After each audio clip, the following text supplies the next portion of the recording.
Hi everyone, welcome to a guide for TGPSC exams. Previous వీడియోలో మనం Telangana moment phase 1లో భాగంగా 5th చాప్టర్లో 34 bits దాకా డిస్కస్ చేసామండి. సో ఈ వీడియోలో మనం 35 బిట్ నుంచి చూసుకుంటాం. సో 35 బిట్ వచ్చేసరికి పెద్ద మనుషుల ఒప్పందంలో ఎన్నవ అంశంగా ఉన్న తెలంగాణ ప్రాంతీయ మండలి ఆంధ్రప్రదేశ్ ఏర్పాటు చట్టంలో తెలంగాణ ప్రాంతీయ కమిటీగా ఏర్పడింది. అంటే మనం ఆల్రెడీ డిస్కస్ చేసామండి. మనకు పెద్ద మనుషుల ఒప్పందంలో ఏమనుకున్నారంటే తెలంగాణ ప్రాంతీయ మండలి ఏర్పాటు చేయాలి అనుకున్నారు. సో తెలంగాణ ప్రాంతీయ మండలి పేరుతో ఏర్పాటు చేయాలనుకుంటే దాన్ని కాస్త ఆంధ్రప్రదేశ్ ఏర్పాటు చట్టంలో దాని పేరు మార్చి తెలంగాణ ప్రాంతీయ మండలిని తెలంగాణ ప్రాంతీయ కమిటీగా పేరు మార్చారండి. సో ఏమని మార్చారు అంటే తెలంగాణ పెద్ద మనుషుల ఒప్పందం ప్రకారం అయితే తెలంగాణ ప్రాంతీయ మండలి అండి. బట్ ఆంధ్రప్రదేశ్ ఏర్పాటు చట్టంలో దాని పేరును తెలంగాణ ప్రాంతీయ కమిటీగా మార్చారు. ఎందుకు పేరు మార్చారు? పేరు మార్చడం వల్ల నష్టం ఏంటి అని అంటే తెలంగాణ ప్రాంతీయ మండలి అంటే కొంచెం దీనికి అధికారాలు ఎక్కువ అండి. సో అధికారాలను కుదించడం కోసమే తెలంగాణ ప్రాంతీయ మండలిని తెలంగాణ ప్రాంతీయ కమిటీగా మార్చి దాని యొక్క అధికారాలను కుదించారు. దాని ద్వారా తెలంగాణ ప్రాంతం మీద ఎక్కువ అధికారాలు ఈ తెలంగాణ ప్రాంతీయ కమిటీకి లేకుండా చేసి తెలంగాణ ప్రాంతం మీద మొత్తం పెత్తనం మనకి ఈ ఆంధ్రుల చేతుల్లో ఉండాలన్న ముఖ్య ఉద్దేశంతో తెలంగాణ ప్రాంతీయ మండలి యొక్క ప్రాధాన్యతను తగ్గించాలని దాని పేరుని తెలంగాణ ప్రాంతీయ కమిటీగా మార్చారండి. సో ఈ తెలంగాణ ప్రాంతీయ మండలి అనేది ఈ తెలంగాణ ప్రాంతీయ మండలి ఏర్పాటు అనేది పెద్ద మనుషుల ఒప్పందంలో ఎన్నో అంశం అంటే 9వ అంశం అని నేను ఇందాక కూడా చెప్పానండి. సో 14 అంశాలలో 9వ అంశమైనటువంటి దేని ఏర్పాటు 9వ అంశం దేని ఏర్పాటును సూచిస్తుంది అంటే తెలంగాణ ప్రాంతీయ మండలి ఏర్పాటును. బట్ ఏది ఏర్పడింది అని అంటే తెలంగాణ ప్రాంతీయ కమిటీ. దీనికి డిఫరెన్స్ ఏంటి అంటే దాని యొక్క అధికారాలు విస్తృతం. తెలంగాణ ప్రాంతీయ మండలి అంటే అది పెద్ద మనుషుల ఒప్పందం ప్రకారం దాని అధికారాలు అనేది విస్తృతం. బట్ తెలంగాణ ప్రాంతీయ కమిటీకి అధికారాలు అనేవి లిమిటెడ్ అనేది గుర్తుంచుకోవాలి. నెక్స్ట్ బిట్ వచ్చేసరికి తెలంగాణ ప్రాంతీయ కమిటీ ఎప్పుడు ఎవరి హయాంలో ఏర్పడింది? సో మనకి తెలంగాణ ప్రాంతీయ కమిటీ లేదా తెలంగాణ ప్రాంతీయ మండలి, యాక్చువల్ చెప్పాలంటే తెలంగాణ ప్రాంతీయ మండలి, బట్ దాన్ని తెలంగాణ ప్రాంతీయ కమిటీగా మార్చారు కాబట్టి తెలంగాణ ప్రాంతీయ కమిటీ అనేది మనకు పెద్ద మనుషుల ఒప్పందంలో అయితే 14 అంశాలలో ఎన్నో అంశం అంటే 9వ అంశం అండి. సో పెద్ద మనుషుల ఒప్పందం ఎప్పుడు జరిగింది? మరి 1956లో జరిగింది. మరి దీనికి సంబంధించి దాని ఏర్పాటు 56లో పెద్ద మనుషుల ఒప్పందం జరిగితే దానికి సంబంధించిన ఆర్డర్ ఎప్పుడు పాస్ అయింది రాష్ట్రపతి చేత అని అంటే 1958లో అని ప్రీవియస్ వీడియోలో డిస్కస్ చేసాం. అంటే ఒప్పందం 56లో జరిగితే దాని ఏర్పాటుకు సంబంధించిన ఆర్డర్ 58లో రిలీజ్ అయింది. మరి ఆర్డర్ రిలీజ్ అయిన వెంటనే మనకి తెలంగాణ ప్రాంతీయ కమిటీ ఏర్పాటు చేశారా? అయినా అప్పటికి కూడా 58లో చేయకుండా మళ్ళీ ఎప్పుడు చేశారు అంటే 1960లో చేశారండి. సో మనకి చూడండి దాన్ని అధికారాలు పేరు మార్చి అధికారాలు తగ్గించడమే కాకుండా దాని ఏర్పాటును కూడా ఎంత నిర్లక్ష్యం చేశారు, ఎంత వాయిదా వేశారనేది ఇక్కడ గుర్తుంచుకోవాలి. సో 56లో మనకి 1956లో మనకి పెద్ద మనుషుల ఒప్పందం అయితే 58లో దానికి సంబంధించిన ఆర్డర్ పాస్ అయింది రాష్ట్రపతి చేత. 58లో ఆర్డర్ వచ్చిన తర్వాత వెంటనే అమలు చేయాలి కదా అండి, చేయలేదు. చేయకుండా 1960 దాకా దాన్ని హోల్డ్లో పెట్టారు. 1960లో మరి దాన్ని ఎవరు ఈ తెలంగాణ ప్రాంతీయ కమిటీ ఏర్పాటుని ఎవరు పాల్గొన్నారు అంటే దాన్ని ఏర్పాటు చేయడంలో ఎవరు ముఖ్య పాత్ర పోషించారు అంటే సీఎం దామోదరం సంజీవయ్య అండి. మనకి అప్పుడు 1960లో సీఎం అయినటువంటి దామోదరం సంజీవయ్యని మనకి తెలంగాణ ప్రాంతీయ కమిటీ ఏర్పాటులో ముఖ్య పాత్ర పోషించాడు. సో ఇది సీఎం దామోదరం సంజీవయ్య ఏ ప్రాంతానికి చెందినవాడు అంటే ఈయన కూడా ఆంధ్ర ప్రాంతానికి చెందినవాడే. బట్ ఈయన టైంలోనే మనకి తెలంగాణ ప్రాంతీయ కమిటీ అనేది ఏర్పడింది. సో ఎప్పుడు ఏర్పడింది, ఎవరి హయాంలో ఏర్పడింది అనేది ఇంపార్టెంట్ అండి. ఎప్పుడు ఏర్పడింది? 1960లో. మనకు దాని ఏర్పాటుకు సంబంధించిన ఆర్డరు మనకి ఎప్పుడు రిలీజ్ అయిందంటే 1958లో. నెక్స్ట్ బిట్ వచ్చేసరికి తెలంగాణ ప్రాంతీయ కమిటీ చైర్మన్, డిప్యూటీ చైర్మన్ని ఏపీ ఏర్పాటు చట్టం ప్రకారం ఎవరు ఎన్నుకుంటారు? సో ఆంధ్రప్రదేశ్ ఏర్పాటు చట్టం ప్రకారం మనకి తెలంగాణ ప్రాంతీయ కమిటీ చైర్మన్, డిప్యూటీ చైర్మన్ ఎవరు ఎన్నుకుంటారంటే తెలంగాణ శాసనసభ్యులైనటువంటి 105 మంది. అంటే అప్పుడు తెలంగాణ శాసనసభ్యులు, తెలంగాణ ప్రాంతానికి సంబంధించినటువంటి శాసనసభ్యులు, మొత్తం శాసనసభ్యుల్లో 105 మంది అండి ఆ టైంలో. సో వాళ్ళే మనకి ఈ తెలంగాణ ప్రాంతీయ కమిటీకి చైర్మన్, డిప్యూటీ చైర్మన్ ఎన్నుకుంటారు. సో తెలంగాణ ప్రాంతీయ కమిటీ అనేది తెలంగాణ ప్రాంత డెవలప్మెంట్ కోసం, ప్రత్యేకంగా తెలంగాణ ప్రాంతం కోసం ఏర్పడిన కమిటీ కదా అండి. సో తెలంగాణ ప్రాంతం కోసం ఏర్పడినటువంటి కమిటీ కాబట్టి దాని యొక్క సభ్యులు కానీ లేదా చైర్మన్ లేదా డిప్యూటీ చైర్మన్ కానీ ఎవరు ఎన్నుకుంటారంటే తెలంగాణ ప్రాంతానికి సంబంధించినటువంటి శాసనసభ్యులు ఎన్నుకుంటారు. సో మొత్తం శాసనసభ్యులు ఎన్నుకోరు అసెంబ్లీలోని. ఎందుకంటే మొత్తం శాసనసభ్యులు అని అంటే ఆంధ్ర వాళ్ళకు ఫేవర్గా ఉండే వాళ్ళని ఎన్నుకుంటారు కాబట్టి తెలంగాణ ప్రాంతీయ కమిటీలోని చైర్మన్, డిప్యూటీ చైర్మన్లని తెలంగాణ ప్రాంతానికి సంబంధించిన శాసనసభ్యులు ఎన్నుకుంటారు. సో వాళ్ళు ఎంతమంది అండి మొత్తం ఆ టైంకి 105. సో నెక్స్ట్ బిట్ వచ్చేసరికి తెలంగాణ ప్రాంతీయ కమిటీ చైర్మన్, డిప్యూటీ చైర్మన్ ఎన్నిక ఎలా జరుగుతుంది? సో మరి వీళ్ళ ఎన్నిక ఎలా జరుగుతుందంటే ఫస్ట్ గవర్నర్ నోటిఫికేషన్ రిలీజ్ చేస్తాడండి. రిలీజ్ చేసిన తర్వాత మనకు బహిరంగ ఓటింగ్ పద్ధతి జరుగుతుంది. సో ఇది సీక్రెట్ ఓటింగ్ కాదండి, ఏదో పేపర్లో రాసో లేకపోతే ఏదో ఎవరు చూడముందుకో ఓటేయడం కాదు, చూడకుండా ఇది బహిరంగ ఓటింగ్ పద్ధతి. సో చైర్మన్, డిప్యూటీ చైర్మన్ ఎన్నిక ఎలా జరుగుతుందంటే బహిరంగ ఓటింగ్ పద్ధతిని గుర్తుంచుకోవాలి. దానికంటే ముందు మనకు గవర్నర్ నోటిఫికేషన్ రిలీజ్ చేస్తాడు. వాళ్ళ ఎన్నికకు సంబంధించిన నోటిఫికేషన్ అనేది గుర్తుంచుకోవాలి. ఎవరు రిలీజ్ చేస్తారనేది ఇంపార్టెంట్. ఆ ఓటింగ్ పద్ధతి ఎలాంటిది అనేది కూడా ఇంపార్టెంట్. ఎవరు రిలీజ్ చేస్తారండి? గవర్నరు. మరి ఓటింగ్ పద్ధతి ఎలాంటిదంటే ఇది ఒక బహిరంగ ఓటింగ్ పద్ధతి, అంటే ఓపెన్గా ఓటింగ్ ఉంటుంది. ఎవరెవరికి ఓటింగ్ వేస్తున్నారు అనే విషయం అందరికీ అర్థమవుతుంది. నెక్స్ట్ బిట్ వచ్చేసరికి మనకి ఎవరి అధ్యక్షతన జరిగిన సమావేశానికి మొదటి ప్రాంతీయ కమిటీ చైర్మన్ ఎన్నుకోబడ్డాడు? సో ఇప్పుడు ప్రాంతీయ కమిటీకి మొదటి ప్రాంతీయ కమిటీకి చైర్మన్ ఎవరు ఎన్నుకోబడ్డారు అని అంటే ఫస్ట్ చైర్మన్ ఎన్నుకోబడాలంటే ఒక సమావేశం జరపాలి కదండి. ఆ సమావేశానికి ఎవరు అధ్యక్షత వహించారంటే నవాజ్ జంగ్ అండి. సో అప్పుడు నవాజ్ జంగ్ అధ్యక్షతన ఒక సమావేశం జరిగింది. ఈ నవాజ్ జంగ్ అప్పుడు ఏంటిదంటే నవాజ్ జంగ్ ఆంధ్రప్రదేశ్ సహకార శాఖ మంత్రి. సో ఏపీ సహకార శాఖ మంత్రి అయినటువంటి నవాజ్ జంగ్ అధ్యక్షతన జరిగిన సమావేశంలో మొదటి ప్రాంతీయ కమిటీ చైర్మన్ని ఎన్నుకున్నారు. ఏ రోజున జరిగిందండి ఆ సమావేశం? 1960 మార్చ్ 31న జరిగింది. సో ఏ సమావేశంలో మనకి మొదటి ప్రాంతీయ కమిటీ చైర్మన్ ఎన్నుకోబడ్డారంటే నవాజ్ జంగ్ అధ్యక్షతన జరిగినటువంటి సమావేశంలో మనకి ఈ మొదటి ప్రాంతీయ కమిటీ చైర్మన్ ఎన్నుకోబడ్డాడండి. అది ఏ డేట్ అంటే 1960 మార్చ్ 31 అండి. మనకి 1960లోనే కదా అండి తెలంగాణ ప్రాంతీయ కమిటీ ఏర్పాటు జరిగిందని చదువుకున్నాము. సో ఆ ఇయర్లోనే మనకి మార్చ్ 31న సమావేశం జరిగింది. ఎవరి అధ్యక్షతన అంటే నవాజ్ జంగ్. ఈ నవాజ్ జంగ్ ఎవరు అంటే ఏపీ సహకార శాఖ మంత్రి. సో ఈ మరి చైర్మన్ ఎలా ఎన్నుకున్నారు అని అంటే కాంగ్రెస్ తరపు నుంచి కె అచ్యుత్ రెడ్డి అనే వ్యక్తిని, కమ్యూనిస్ట్ పార్టీ నుంచి రావి నారాయణ రెడ్డి అనే వ్యక్తిని పోటీలో నిల్చోబెట్టిరండి. So Congress party, communist party, అప్పుడున్న ప్రధాన ప్రతిపక్ష పార్టీ కమ్యూనిస్ట్ పార్టీ అండి.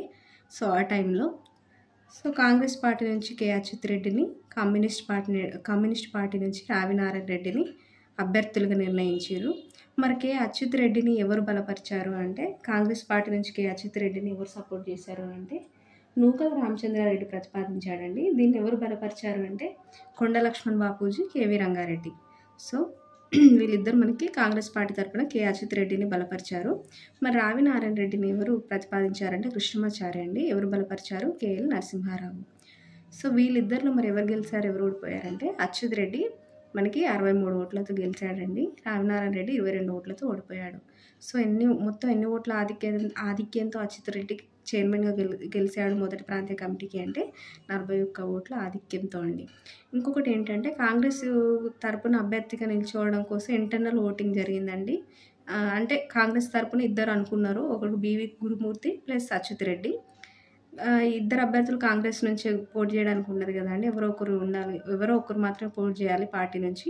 సో వీళ్ళిద్దరికి ఇంటర్నల్గా ఓటింగ్ జరిగితే మనకి బివి గురుమూర్తిని అచ్యుత్ రెడ్డి ఓడించాడు. అదేవిధంగా ఓడించిన తర్వాత అచ్యుత్ రెడ్డిని కాంగ్రెస్ పార్టీ తరపున అభ్యర్థిగా ఇక్కడ బలపరిచారు.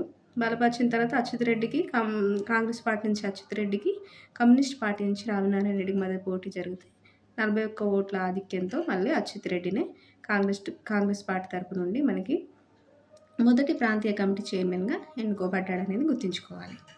నెక్స్ట్ బిట్ వచ్చేసరికి ఉపాధ్యక్షురాలుగా ఏకగ్రీవంగా ఎవరు ఎన్నికయ్యారు? మరి అధ్యక్షులు, కె అచ్యుత్ రెడ్డి ఓకే, మొదటి అధ్యక్షుడు. మరి మొదటి ఉపాధ్యక్షురాలు ఎవరు ఎన్నికయ్యారు అని అంటే మాసుమా బేగం అండి. సో ఈమె ఏకగ్రీవంగా ఎన్నుకోబడిన వ్యక్తి. మొదటి చైర్మన్ ఎవరు అంటే అధ్యక్షులు ఎవరు అంటే కె అచ్యుత్ రెడ్డి. మొదటి ఉపాధ్యక్షురాలు ఎవరు అంటే మాసుమా బేగం. నెక్స్ట్ బిట్ వచ్చేసరికి 8 మంది సభ్యులచే ఏర్పడిన అడ్హక్ కమిటీ అధ్యక్షులు ఎవరు? సో ఈ అడ్హక్ కమిటీ దేనికోసం ఏర్పడింది అని అంటే విధి విధానాల కోసం అండి. సో ఈ విధి విధానాల కోసం ఏర్పడినటువంటి అడ్హక్ కమిటీ 8 మంది సభ్యులు ఉంటారు ఈ అడ్హక్ కమిటీలో. సో దీనికి అధ్యక్షులు ఎవరు మరి అంటే అచ్యుత్ రెడ్డి.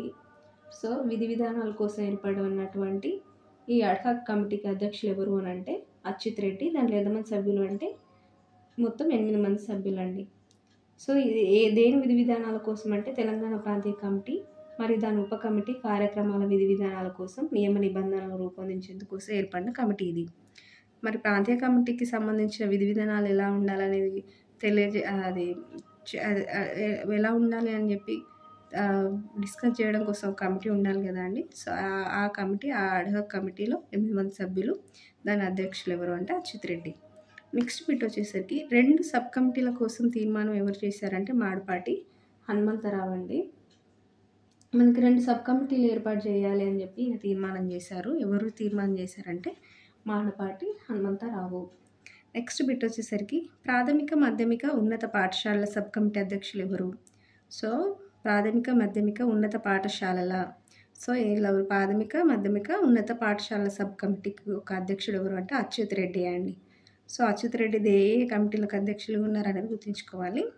నెక్స్ట్ బిట్ వచ్చేసరికి 2వ పంచవర్ష ప్రణాళికలో తెలంగాణ ప్రాంత విషయం సబ్ కమిటీ అధ్యక్షులు ఎవరు? సో 2వ పంచవర్ష ప్రణాళికలో తెలంగాణ ప్రాంత విషయాల గురించి ఒక సబ్ కమిటీని ఏర్పాటు చేశారండి. అంటే తెలంగాణ ప్రాంతానికి సంబంధించినటువంటి విషయాలను సమీక్షించడం కోసం, పరిశీలించడం కోసం ఒక సబ్ కమిటీని ఏర్పాటు చేశారు. ఆ సబ్ కమిటీకి అధ్యక్షులు ఎవరు ఉన్నారు అని అంటే మర్రి చెన్నారెడ్డి. ఎవరండి? మర్రి చెన్నారెడ్డి. దేనికి సంబంధించిన విషయాల గురించి అంటే 2వ పంచవర్ష ప్రణాళికలో తెలంగాణ ప్రాంతానికి సంబంధించిన విషయాల గురించి డిస్కస్ చేయడం కోసం, పరిశీలించడం కోసం అనేది గుర్తుంచుకోవాలి. నెక్స్ట్ బిట్ వచ్చేసరికి 45 అండి. తెలంగాణ ప్రాంతీయ కమిటీ సమావేశం ఏర్పాటు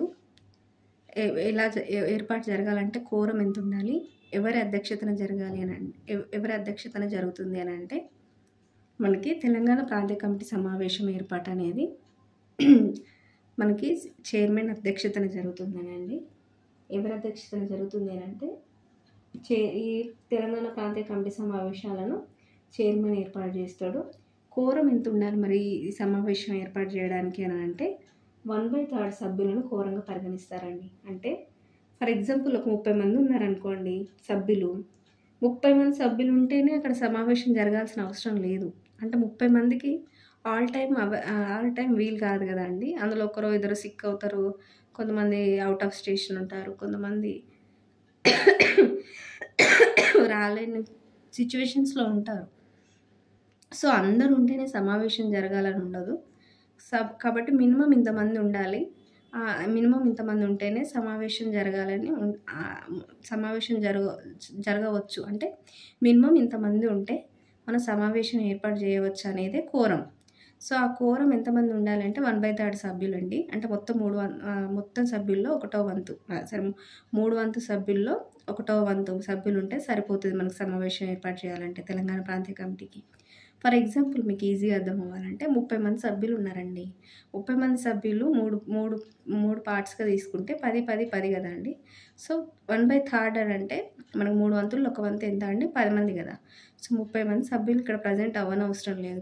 మినిమం 10 మంది ఉన్నా సరే మనం సమావేశాన్ని ఏర్పాటు చేసుకోవచ్చు. దీనికి అధ్యక్షత ఎవరు వహిస్తారు అంటే చైర్మన్. ఎవరు ఏర్పాటు చేస్తారు మరి కమిటీ సమావేశాలని అంటే చైర్మనే. ఎంత కోరం ఉండాలి అని అంటే 1/3 ఉండాలి. ఒకవేళ కోరం సభ్యులు లేకుంటే చైర్మన్ సమావేశాన్ని వాయిదా వేస్తారండి. సో కోరం సభ్యులు అనేది ఖచ్చితంగా ఉండాలి, మినిమం కోరం సభ్యులు. నెక్స్ట్ బిట్ వచ్చేసరికి పంజాబ్ ప్రాంతీయ కమిటీ సమావేశాలలో ప్రశ్నల సమయం ఉంది, ప్రత్యేకంగా ప్రశ్నల సమయం ఉంది. కానీ తెలంగాణ ప్రాంతీయ కమిటీ సమావేశాల్లో లేదు. కానీ అడిగిన ప్రశ్నలకు సమాధానం ఇచ్చేవారు. ఇక్కడ పంజాబ్ ప్రాంతీయ కమిటీ సమావేశం ఎందుకు వచ్చింది మరి అని అంటే, మనకి ఏమనుకున్నామండి, తెలంగాణ ప్రాంతీయ కమిటీ ఏర్పాటుతో పాటు పంజాబ్ రాష్ట్రానికి కూడా ప్రాంతీయ కమిటీ ఏర్పాటు చేశాడు 7వ రాజ్యాంగ సవరణ ద్వారా అని మనం ప్రీవియస్ వీడియోలో డిస్కస్ చేసుకున్నాం. సో మా ఆంధ్రప్రదేశ్ రాష్ట్రానికి కాకుండా పంజాబ్ రాష్ట్రానికి కూడా ఒక ప్రాంతీయ కమిటీని ఏర్పాటు చేశారు 7వ రాజ్యాంగ సవరణ ద్వారా. సో మరి ఒకటే రాజ్యాంగ సవరణ ద్వారా 2 రాష్ట్రాలకు ఏర్పాటు చేయబడిన ప్రాంతీయ కమిటీలలో ఇంత డిఫరెన్స్ ఏంటి? ఇప్పుడు పంజాబ్కి ఏర్పాటు చేసిన ప్రాంతీయ కమిటీ సమావేశాల్లో ప్రత్యేకంగా ప్రశ్నల సమయం ఉండేది. బట్ తెలంగాణ ప్రాంతీయ కమిటీ సమావేశాల్లో మాత్రం ఈ ప్రత్యేకంగా ప్రశ్నల సమయం ఉండాలి అనే నిబంధన తీసేశారండి. అంటే లేదు ఇక్కడ. సో దీని ద్వారా మనకి ఏంటంటే తెలంగాణ ప్రాంత ప్రజల యొక్క విషయాలను మనకి అడగడానికి, తెలుసుకోవడానికి ఇక్కడ స్కోప్ అనేది తగ్గించబడింది అనేది ఇక్కడ గుర్తుంచుకోవాలి. సో అక్కడ పంజాబ్ ప్రాంతీయ కమిటీ సమావేశాల్లో ఉన్నటువంటి ప్రత్యేక ప్రశ్నల సమయం తెలంగాణ ప్రాంతీయ కమిటీ సమావేశాల్లో లేదని గుర్తుంచుకోవాలి. బట్ లేకపోయినా సరే కొన్నిసార్లు అడిగిన ప్రశ్నలకు సమాధానం ఇచ్చేవారు.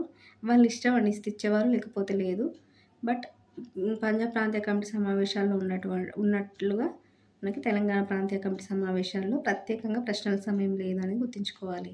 ఎందుకు ఇవన్నీ అని అంటే, ఎందుకు లేదండి, తెలంగాణ ప్రాంత ప్రజల ప్రాతినిధ్యాన్ని తగ్గించాలి అనేదే వాళ్ళ ముఖ్య ఉద్దేశం. అందుకే అన్నీ తగ్గించేశారు. నెక్స్ట్ బిట్ వచ్చేసరికి తెలంగాణ ప్రాంతీయ కమిటీ సమావేశాలు ఎక్కడ జరిగేవి, ఎన్ని సంవత్సరాల తర్వాత సమీక్షించాలి. సో మనకి మరి తెలంగాణ ప్రాంతీయ కమిటీ సమావేశాలు ఎక్కడ జరిగాయి అంటే, మరి దీనికోసం స్పెషల్గా ఏమైనా భవన్ కట్టారా, లేకపోతే ఏదైనా హాల్ అరేంజ్ చేశారా అంటే లేదండి. దీనికి తెలంగాణ శాసనసభ ఏదైతే అసెంబ్లీ ఉంది కదా అండి, తెలంగాణ అసెంబ్లీ. సో అసెంబ్లీలోనే మనకి తెలంగాణ ప్రాంతీయ కమిటీ సమావేశాలు కూడా జరిగాయి. అంటే ప్రత్యేకంగా దీనికోసమే వేరే బిల్డింగ్స్ కానీ వేరే ఏది కానీ కేటాయించలేదు. సో తెలంగాణ శాసనసభ అయినటువంటి ఏదైతే మనం అసెంబ్లీగా పిలుచుకుంటామో అసెంబ్లీలోనే తెలంగాణ ప్రాంతీయ కమిటీ సమావేశాలు జరిగేటి. సో ఎన్ని సంవత్సరాల తర్వాత సమీక్షించాలి అని అంటే 10 years తర్వాత సమీక్షించాలండి. పెద్ద మనుషులు దేని ప్రకారం అండి, పెద్ద మనుషుల ఒప్పందం ప్రకారము తెలంగాణ ప్రాంతీయ సంఘాన్ని 10 ఏళ్ల తర్వాత సమీక్షించాలి. నెక్స్ట్ బిట్ వచ్చేసరికి తెలంగాణకు సంబంధించి ఆర్థికం కాని బిల్లులను ఏ బిల్లులు అంటారు? శాసనసభలో పెట్టే ముందు ఎవరి అనుమతి తప్పనిసరి? అంటే తెలంగాణకు సంబంధించిన బిల్లులు ఆర్థిక బిల్లులు ఉంటాయి, ఆర్థికం కాని బిల్లులు ఉంటాయి. సో ఆర్థికం కాని బిల్లులను ఏం బిల్లులు అంటారంటే ప్రాంతీయ బిల్లులు అంటారండి. సో ఆర్థికం కాని బిల్లులను ఏమంటారంటే ప్రాంతీయ బిల్లులు అంటారు. దేనికి సంబంధించి? తెలంగాణకు సంబంధించి ఆర్థికం కాని బిల్లులను ప్రాంతీయ బిల్లులు అంటారు, అంటే తెలంగాణ ప్రాంతీయ బిల్లులు. సో ఇటువంటి బిల్లులను శాసనసభలో పెట్టే ముందు అంటే అసెంబ్లీలో ప్రవేశపెట్టే ముందు ఎవరి అనుమతి తప్పనిసరిగా తీసుకోవాలి అంటే ఈ తెలంగాణ ప్రాంతీయ కమిటీ యొక్క అనుమతి తీసుకోవాలండి. ఎందుకంటే అవి ఆర్థిక బిల్లులు కావు, ప్రాంతీయ బిల్లులు. అంటే తెలంగాణ ప్రాంతానికి సంబంధించిన బిల్లులు, తెలంగాణ ప్రాంతానికి సంబంధించిన ప్రాంతీయ బిల్లులు కాబట్టి వాటిని అసెంబ్లీలో ప్రవేశపెట్టే ముందు తెలంగాణ ప్రాంతీయ కమిటీ అనుమతి అనేది తప్పనిసరి అనేది గుర్తుంచుకోవాలి. నెక్స్ట్ బిట్ వచ్చేసరికి ఏదైనా బిల్లు ప్రాంతీయ బిల్లు అవునా కాదా అన్న సందిగ్ధంలో ఎవరికి నిర్ణయాధికారం ఉంటుంది? సో ఇప్పుడు అది ఆర్థిక బిల్లువా ప్రాంతీయ బిల్లువా, అది ప్రాంతీయ బిల్లు అవునా కాదా అనే సందిగ్ధం వచ్చినప్పుడు, సో అట్లాంటి డౌట్ వచ్చినప్పుడు ఎవరికి నిర్ణయాధికారం ఉంటుంది? అది ప్రాంతీయ బిల్లు అని చెప్పడానికి లేదా కాదు అని చెప్పడానికి అంటే గవర్నర్కి అధికారం ఉంటుందండి. ఇక్కడ గుర్తుంచుకోవాలి. స్పీకర్, గవర్నర్ ఇట్లా కన్ఫ్యూజ్ చేస్తారు. సో గవర్నర్ అనేది ఇంపార్టెంట్ ఇక్కడ. సో ప్రాంతీయ బిల్లు అవునా కాదా అనేది మనకి ఎవరు చెప్తారు ఇక్కడ? ఎవరికి నిర్ణయాధికారం ఉంటుంది? గవర్నర్కి ఉంటుందండి. నెక్స్ట్ బిట్ వచ్చేసరికి ముసాయిదా బిల్లు లేదా ఆర్థిక బిల్లు ఎవరి అనుమతి పొందాలి? సో ముసాయిదా బిల్లు లేదా ఆర్థిక బిల్లు ఎవరి అనుమతి పొందాలండి? తెలంగాణ ప్రాంతీయ కమిటీ అనుమతి పొందాలి.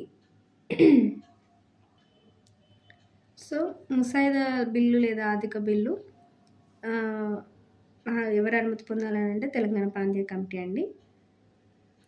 ఇది ఒకవేళ మనకి ఇటువంటి బిల్లులు ఆంధ్ర ప్రాంతానికి కూడా అంటే ఏ ముసాయిదా బిల్లు ఆర్థిక బిల్లులు అంటే తెలంగాణ ప్రాంతానికి సంబంధించినటువంటి ముసాయిదా బిల్లులు లేదా ఆర్థిక బిల్లులు తెలంగాణ ప్రాంతీయ కమిటీ అనుమతి ఖచ్చితంగా ఉండాలి. మొత్తం రాష్ట్రానికి లేదా ఆంధ్ర ప్రాంతానికి కూడా వర్తించే బిల్లులు తెలంగాణ ప్రాంతీయ కమిటీ అనుమతి తీసుకోవాల్సిన అవసరం లేదు. ఓన్లీ తెలంగాణ ప్రాంతీయ కమిటీకి సంబంధించిన ముసాయిదా బిల్లులు లేదా ఆర్థిక బిల్లులు తెలంగాణ ప్రాంతీయ కమిటీ అనుమతి పొందాలి.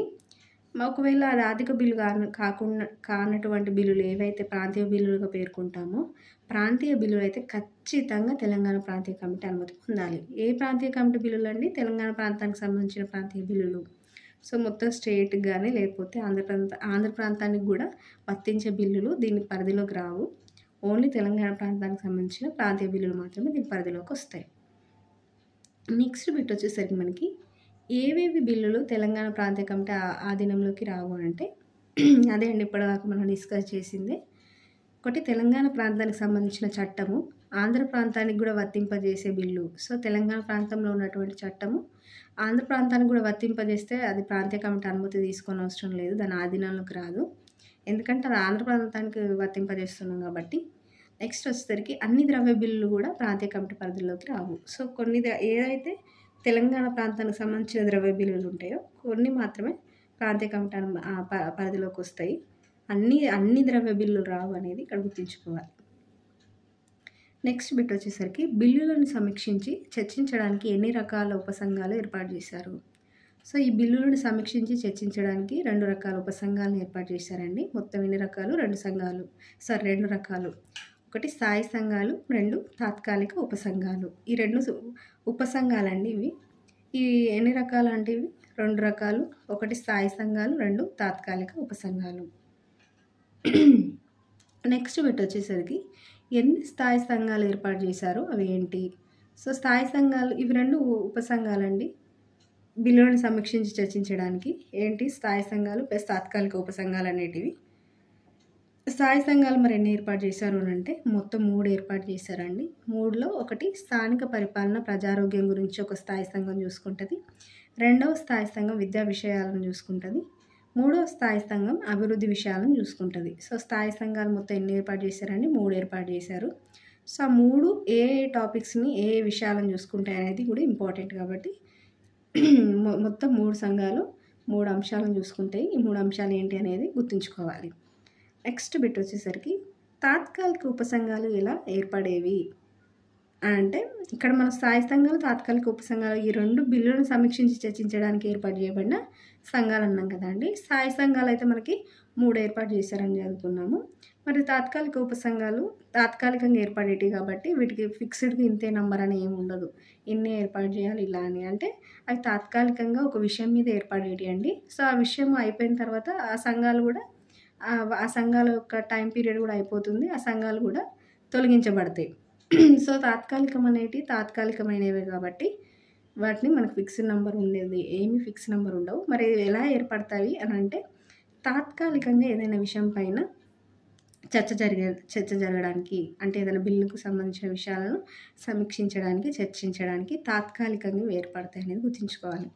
మరి సాధారణంగా ఎంతమంది సభ్యులు ఉంటారు అంటే సాధారణంగా అయితే 9 మంది సభ్యులు ఉండేవాళ్ళండి. ఫిక్స్డ్ సంఖ్య అంటే ఏం లేదు. సో ఇంతే మంది ఉండాలి అనేది ఏం లేదు. బట్ సాధారణంగా అయితే 9 మంది సభ్యులు ఉండేవాళ్ళు అనేది గుర్తుంచుకోవాలి. సో మనం ఇక్కడికి ఈ వీడియోలో 61 బిట్ దాకా మనం డిస్కస్ చేసామండి. నెక్స్ట్ బిట్స్ మనం నెక్స్ట్ వీడియోలో డిస్కస్ చేద్దాం. Thank you.